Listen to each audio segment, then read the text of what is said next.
In today's video, I am going to teach you how to use custom domain in ConvertKit.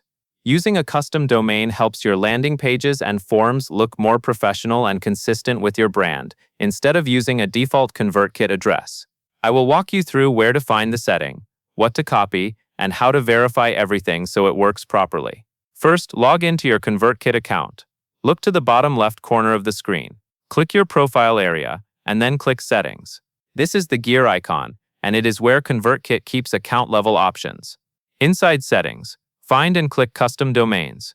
This section is dedicated to connecting your own website domain to ConvertKit, so your pages can load from an address that you control. Next, click Add a Domain. ConvertKit will prompt you to enter your domain name. Type the domain you want to use, and be careful to enter it exactly as you own it.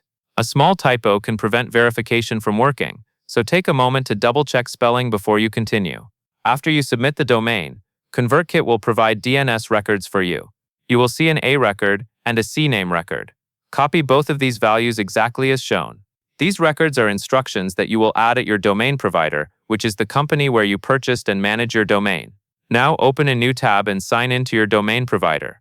Navigate to the DNS settings for your domain. This area may be called DNS Management, DNS Records, or Zone Settings, depending on the provider. Paste the A record and the CNAME record into the appropriate fields. Make sure the record type matches and that the names and values are placed in the correct spots. Save your changes. Once the DNS records are saved, return to ConvertKit. Back on the Custom Domains page, click Verify.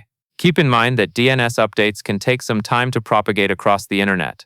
If verification does not work right away, wait a bit and try again, then verify once more. When verification succeeds, your custom domain is connected and ConvertKit can use it for your pages. That covers everything you need to know, and that is all there is to it.